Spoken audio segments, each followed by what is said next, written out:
అయిపోయిందా? చెప్పడం పూర్తిగా అయిపోయిందా? ఇంకేమైనా ఉందా? అంతా మా అత్తయ్య చెప్పినట్టే యాసిడ్ గా చెప్పావు. మీ అత్తయ్య చెప్పిందా? అదే అత్తయ్య, నువ్వు చెప్పినట్టు తను వచ్చి బావకు మరో అమ్మాయితో పెళ్ళైందని నమ్మించాలని చూసింది. పెళ్లి చేసుకుంటే నా జీవితం నాశనం అయిపోతుందని భయపెట్టింది. అది వినకపోతే బెదిరించే ప్రయత్నం కూడా చేసింది.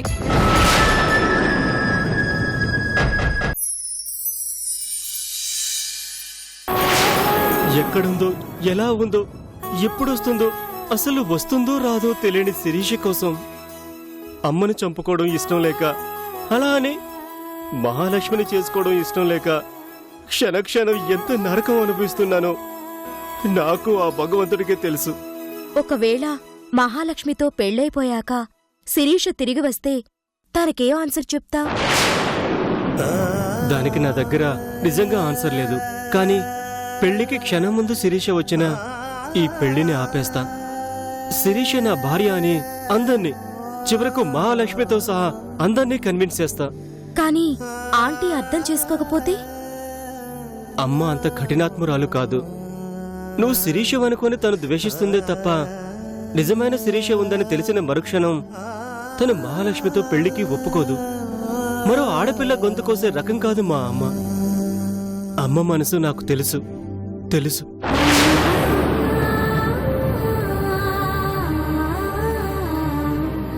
తెలుసు తెలుసు.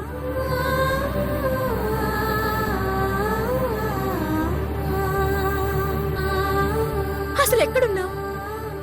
ఉంటే మీ ఇద్దరినీ కలపాలన్న నా తపన, నీకోసం పరితపిస్తున్న కార్తీక్ ఆవేదన నీకు తెలియడం లేదా? రా, నువ్వే కనుక ఉంటే, నీకంటూ మనసుంటే మా ముందుకు రా. వచ్చి ఇన్ని సమస్యలకు తెరదించు. రా శిరీష, రా. నువ్వు కార్తీకులు ఒక్కటయ్యే అవకాశం నీకింకా ఉంది. వచ్చే శిరీష, తిరిగొచ్చే.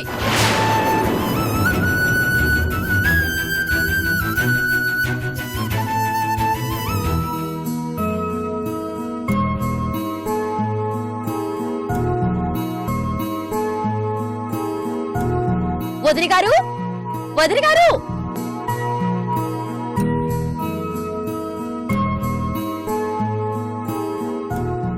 అత్తయ్య ఇంట్లో లేరు, పని మీద బయటికి వెళ్లారు పిన్ని గారు. అవునా, సరే గాని చేతిలో ఆ పుస్తకాలు, సంకలో ఆ బ్యాగ్ వేసుకుని టిక్కు టిక్కుమంటూ ఎక్కడికో బయలుదేరావు?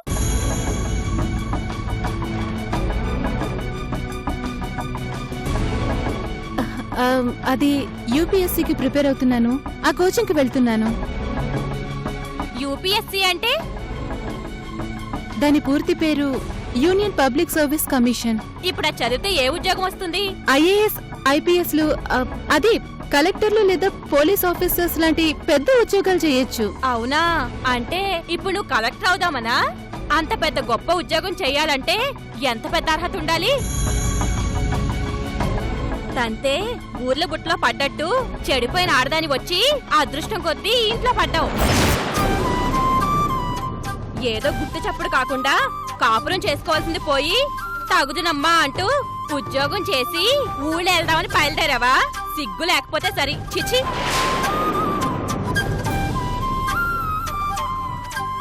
నీలాంటి వాళ్ళు రేపు కలెక్టర్ అయితే సొసైటీని ఏముద్ధరిస్తారో తెలీదు కానీ నీ జీవితాన్ని ఆదర్శంగా తీసుకుని రేపు ప్రతి ఆడపిల్ల చెడిపోవడం మాత్రం ఖాయం.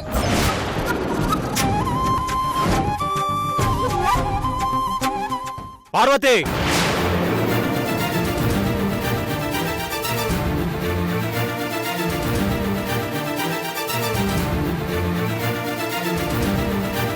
నువ్వేం మాట్లాడుతున్నావు? నీకేమైనా అర్థమవుతుందా?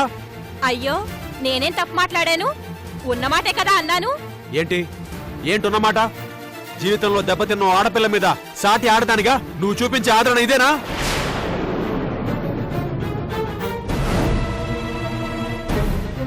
భవానికి వచ్చిన పరిస్థితి నీ కూతురుకొస్తే నువ్వు ఇలాగే మాట్లాడతావా?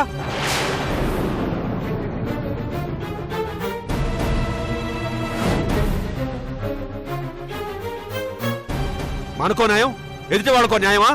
చూడు, చేతనైతే సహాయం చేయాలి, లేకపోతే నోరు మూసుకుని ఎవరు బతుకుని వాళ్ళని బతకనివ్వాలి, అంతేకాని మాటలతో ఇలా తూట్లు పడవకూడదు. నీకు నిజంగా మనసుంటే 4 మంచి మాటలు మాట్లాడి తనకి ధైర్యాన్ని ఇవ్వాలి, అంతేగాని వెటకారంగా మాట్లాడి తన మనసుని బాధ పెట్టకూడదు.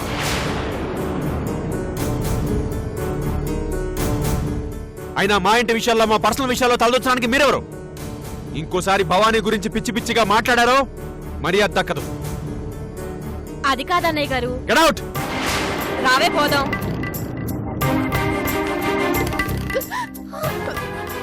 భవానీ ఆగు. వద్దు, నన్ను ఆపొద్దు. అరే నాకు ఈ చదువు వద్దు, అంత పెద్ద ఉద్యోగాలు అస్సలు వద్దు. ఈ విషయం ముందే మీకు చెప్పాను, మీరే వెళ్ళలేదు. ఇప్పుడు చూడండి ఆవిడెలా మాట్లాడి వెళ్తుందో. భవానీ, వాళ్ళేదో తెలిసి తెలియక ఒక మాట అన్నారు, అందుకని నీ ఎయిమ్ని మార్చుకుంటావా?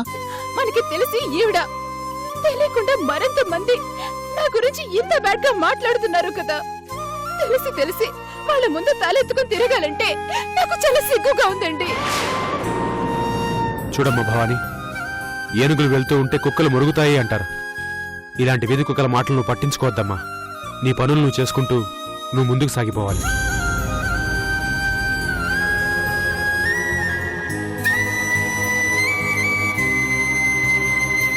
అంతేకాదమ్మా, నీలా జీవితంలో దెబ్బతిన్న ఎంతోమంది అమ్మాయిలకి నువ్వు ఇన్స్పిరేషన్ అవ్వాలి, మార్గదర్శివై వాళ్ళకి నువ్వు దారి చూపించాలి.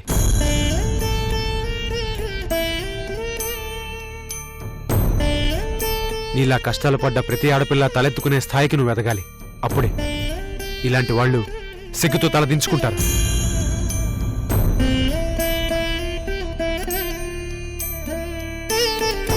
నువ్వు ధైర్యంగా ముందుకెళ్తేనేనమ్మా నీలాంటి ఆడపిల్లలకి బతుకు మీద ఆశ, జీవితం మీద నమ్మకం కలుగుతాయి.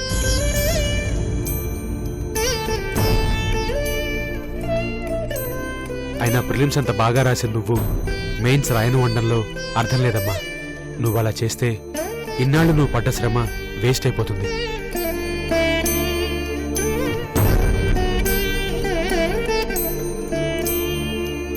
జికే, అమ్మాయిని తీసుకెళ్లి స్టడీ సర్కిల్ దగ్గర డ్రాప్ చేయరా. నీ డ్యూటీ అయిపోయిన తర్వాత వీలైనంత వరకు నువ్వు భవానీతో పాటే ఉండు. ఈ టైంలో నువ్వు తనతో ఉండడం చాలా అవసరం. తప్పకుండా నాన్న. ఆల్ ది బెస్ట్ అమ్మా, బాగా చదువుకో. థ్యాంక్ యూ మావయ్య. భవానీకి అర్థమయ్యేలా ఎలా చెప్పి ఒప్పించాలా అని చాలా టెన్షన్ పడ్డాను. నా భారాన్ని తగ్గించారు. థ్యాంక్ యూ నాన్న. దట్స్ ఓకేరా. అమ్మాయి జాగ్రత్త, బయలుదేరండి.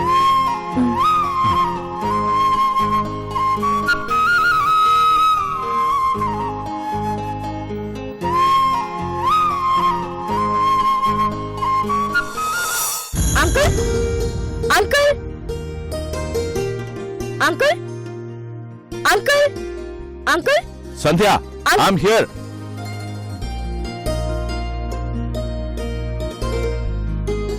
Uncle, good morning. గుడ్డని పదానికి అర్థం లేకుండా పోయింది అంకుల్. ఏమ్మా, ఏం జరిగింది? ఎందుకంత అప్సెట్ మూడ్లో ఉన్నావు? కూర్చో, కూర్చో.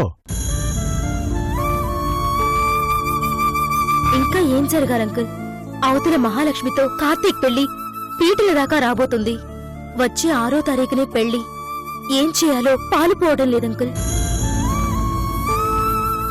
ఈ పెళ్లి జరిపించడానికి మెయిన్ సూత్రధారి వాళ్ళమ్మ గీతాంజలే కాబట్టి తనతో మాట్లాడి చూడు. మాట్లాడడమే కాదంకుల్, నయానా భయానా నచ్చజెప్పాలని చూశాను. వినకపోతే చివరికి వార్నింగ్ కూడా ఇచ్చాను. కాని అవేమీ తను కేర్ చేయడం లేదు సరికదా. ఈ పెళ్లి జరిపించి తీరుతాను, ఏం చేసుకుంటావు చేసుకోపో అంటూ నాకే రిటార్ట్ ఇచ్చింది. Is it? ఎస్ అంకుల్, తను మొండి పట్టుదలతో ఉంది. అర్థం చేసుకునే పరిస్థితి లేదు. కాబట్టి డైరెక్ట్ గా మహాలక్ష్మికి మ్యాటర్ చెప్పి పెళ్లి ఆప్ చేయాలనుకుంటే ఆ గీత తననే ముందుగా ప్రిపేర్ చేసినట్టుంది. తను నా మాటలు నమ్మకపోగా, పైగా నేను కార్తీక్ని ఇష్టపడుతున్నానని, అతన్ని దక్కించుకోవడం కోసమే లేనిపోనివి క్రియేట్ చేస్తున్నానంటూ నన్ను అవమానించేస్తుంది. నీ ప్రయత్నాన్ని ఎవరూ అర్థం చేసుకున్నప్పుడు ఇన్ని అవమానాలు అవహేళనలు పడుతూ ఈ పోరాటం సాగించడం అవసరమా? అదేంటంకుల్, సపోర్ట్ చేస్తారు కదా అని వస్తే మీరు డిసప్పాయింట్ చేస్తున్నారేంటి? నిరాశపరుస్తున్నాను అనుకోకుండా ఇంకొకసారి ఆలోచించి చూడు. ప్రేమించి పెళ్లి చేసుకున్న ఒక జంట విధివశాత్తు విడిపోతే వాళ్ళని ఒక్కటి చేయాలని, సాటి ఆడపిల్లకు న్యాయం చేయాలని ఆలోచించడం, అందుకోసం పోరాటం తప్పంటారా? మీరే చెప్పండి. నేను అలా అనటం లేదమ్మా. నీ ఆలోచన మంచిది, అభినందించదగ్గది కూడా. దాన్ని అర్థం చేసుకునేవాళ్లే లేనప్పుడు ఈ వృధా ప్రయాస ఎందుకు అంటున్నాను. అంటే అదేనమ్మా, నువ్వు కలపాలని తాపత్రయపడుతున్న జంటలో శిరీష ఎక్కడుందో ఎలా ఉందో తెలియదు. ఇక కార్తీక్ తనను మర్చిపోయి మరో పెళ్లి చేసుకుంటానని ముచ్చట పడుతూ ఉంటే నువ్వు పడుతున్న కష్టం బూడిదలో పోసిన పన్నీరులా, అడవిలో కాసిన వెన్నెలలా వృధా అవడం తప్ప వేరే ప్రయోజనం ఏమీ ఉండదని నా ఉద్దేశమమ్మా. లేదంకుల్, మనం అనుకున్నట్టు కార్తీక్ శిరీషని మర్చిపోయో లేక తనని వద్దు అనుకుని మహాలక్ష్మితో పెళ్లికి ప్రిపేర్ అవ్వటం లేదు.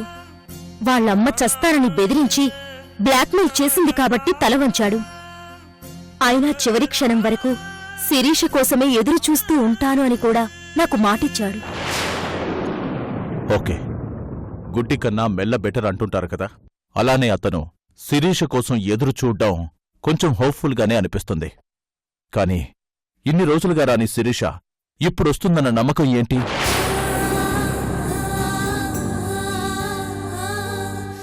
వస్తుందో రాదో తెలియని శిరీష కోసం అనవసరంగా ప్రయాసపడి అందరి దృష్టిలో బ్యాడ్ అవుతున్నావేమోనని నాకనిపిస్తోందమ్మా. అంకుల్, మీరేనా ఇలా మాట్లాడుతుంది?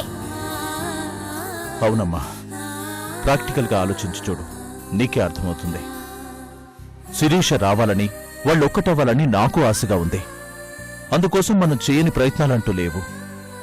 అలాంటప్పుడు తన నుదిటి రాత అంతే అని సరిపెట్టుకొని ఏదో ఒకరోజు తను తిరిగొస్తే చాలు అనే ఆశతో ఎదురు చూడాలి తప్ప విధికి ఎదురు నిలబడి పోరాడాలనుకోవడం అంత కరెక్ట్ కాదనిపిస్తోందమ్మా. అర్థమైంది అంకుల్. గతం తాలూకు చేదు అనుభవాల్ని దృష్టిలో పెట్టుకుని మీరిలా మాట్లాడుతున్నారు. భవిష్యత్తు మీద నమ్మకంతో నేను ప్రయత్నం చేస్తున్నాను. అంతేకాదు, భార్యాభర్తల బంధం 3 ముళ్ళు పసుపు తాడుతో ముడిపడి ఉంది. ఆ 3 ముళ్లకు మహత్తర శక్తి ఉందని నా నమ్మకం.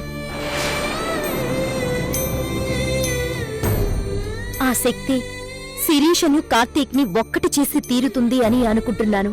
దేవుని సాక్షిగా జరిగిన ఆ పెళ్లికి దైవం అండగా నిలుస్తుందని, పవిత్రమైన ఆలుమగల బంధానికి మరో పెళ్లితో మలినం మంటనివ్వకుండా ఆ దైవం కాపాడి చివరి క్షణంలోనైనా శిరీష కార్తీక్లను ఒక్కటి చేస్తారని నమ్మకం నాకుందంకుల్. అఫ్కోర్స్ ఏదైనా మిరాకిల్స్ జరగొచ్చేమో, but I won't believe it. కానీ నేను బిలీవ్ చేసేది మాత్రం నీ నమ్మకాన్ని. ఎందుకంటే believing in yourself is the first secret to success అన్నారు. సో నీలో ఉన్న ఈ నమ్మకం నీ ప్రయత్నం ఫలించేలా చేస్తుందని ఆశిస్తున్నాను. All the best. Thank you uncle.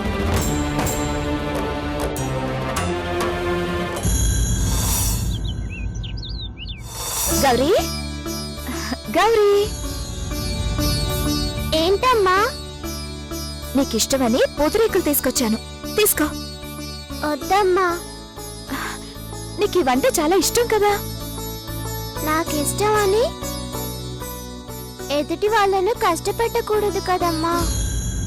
నువ్వేం మాట్లాడుతున్నావో అర్థం కావట్లేదు. నాకు ఐస్ క్రీమ్ ఇష్టం కదా, అది తిన్నప్పుడు నాయనమ్మ ఎందుకు పెట్టారు అంటూ పాపం అమ్మమ్మ అత్తయ్య వాళ్ళ మీద కోపడింది. మొన్న నువ్వు నాకు ఇష్టమైన ఆట ఆడిపిస్తుంటే ఎందుకు ఆడిపిస్తున్నావు అంటూ నానమ్మ నిన్ను కూడా తిట్టింది కదా.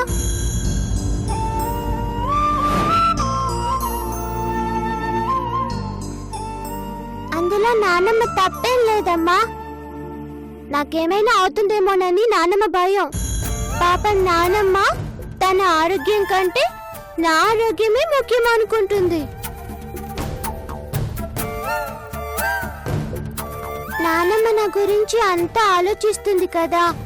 తన ఇష్టం లేని పని నేను చేయకుండా ఉంటే అసలు ఎవరికి ఎలాంటి ప్రాబ్లం ఉండదు కదమ్మా.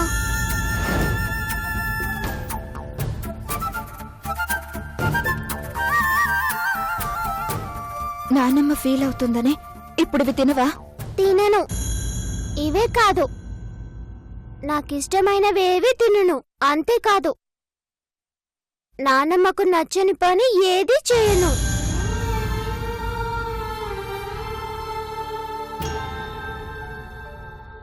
అయితే ఈ అమ్మ చెప్పినా కూడా తినవా?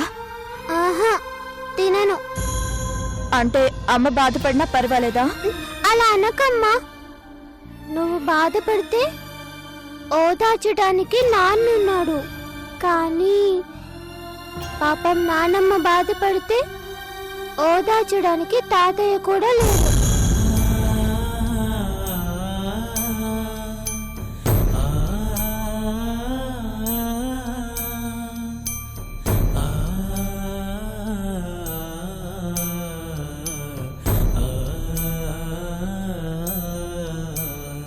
అందుకే నేను నానమ్మకి తోడవుతాను.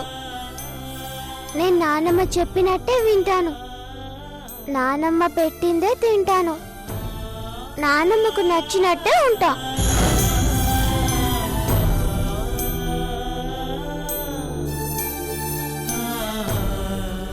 మా అమ్మ మంచిది, నన్ను అర్థం చేసుకుంటుంది.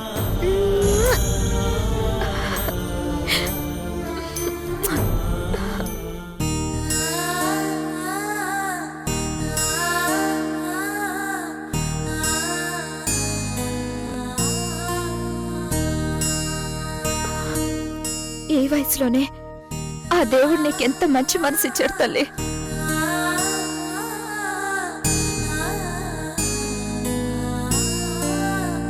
గొప్పవాళ్ళు మంచివాళ్ళు అన్నా ఆ దేవుడికి ఇష్టం అనుకుంటా. అందుకేనేమో నా చిట్టి తల్లిని తీసుకెళ్ళటానికి తొందరపడుతున్నాడు.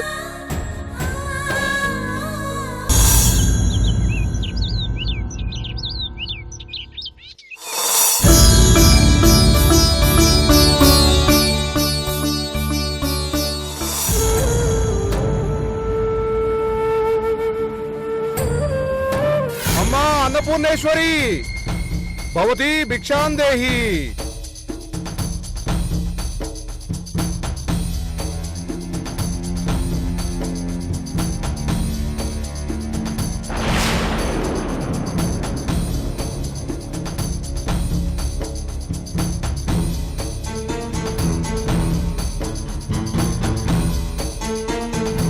అమ్మా సీతమ్మ. నా పేరు సీతమ్మ కాదండి. పేరు ఏదైతేనేం తల్లి, ఆ సీతాదేవిని మించిన కష్టాలను ఈదుతున్నావు. మీకెలా తెలుసు? నీ నుదిటి రాత నాకు స్పష్టంగా కనపడుతుంది తల్లి. ఒక్క మాటలో చెప్పాలంటే రాముణ్ణి వదిలి లంకలో రావణాసురుని చెరలో చిక్కుకున్న సీతమ్మకి నీకు ఏమాత్రం తేడా లేదమ్మా. ఆ సీతమ్మ కథలాగానే నీ కథ సుఖాంతం కావాలని ఆ పరమశివుణ్ణి వేడుకో తల్లి. హర హర మహాదేవ శంభో శంకర.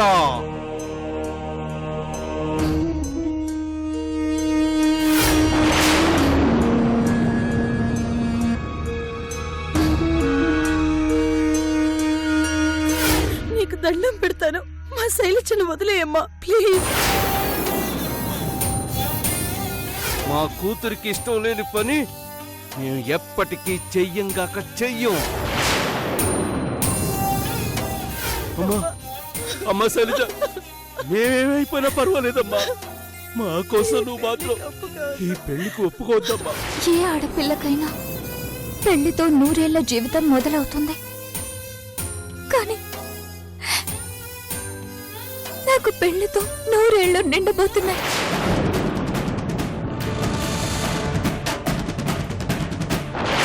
ఇంత విషాదంలో కూడా దేవుడు దయతలిచి నా ఆయుష్ పోసి కన్న తల్లిదండ్రులకు పునర్జన్మనిచ్చే అవకాశం కల్పించాడు. ఆ ఒక్క తృప్తితోనే ఈ పెళ్లి కొప్పుకొని చావుకి సిద్ధపడుతున్నాను స్వామి.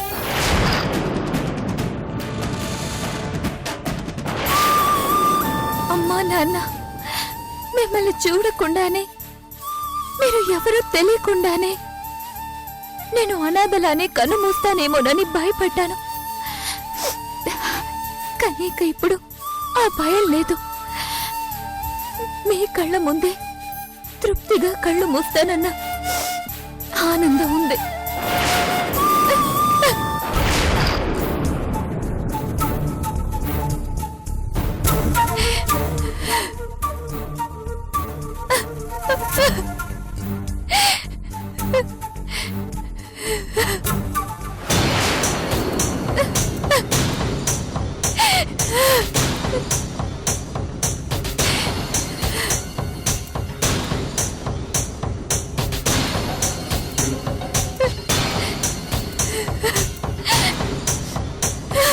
ఏయ్, ఒకవైపు నిన్ను పెళ్లి కూతుర్ని చేయడానికి అమ్మలక్కలొచ్చి కూర్చుంటే నువ్వేంటే ఇలా ఏడుస్తూ కూర్చున్నావు?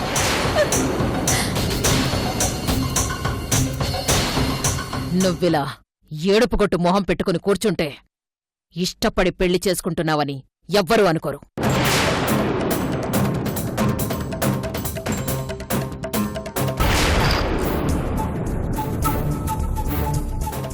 సో కాస్త నువ్వు నవ్వు మొహం పెట్టుకుని సంతోషంగా ఉన్నట్టు నటించు. ఇంకా చూస్తూ కూర్చున్నావంటే లే.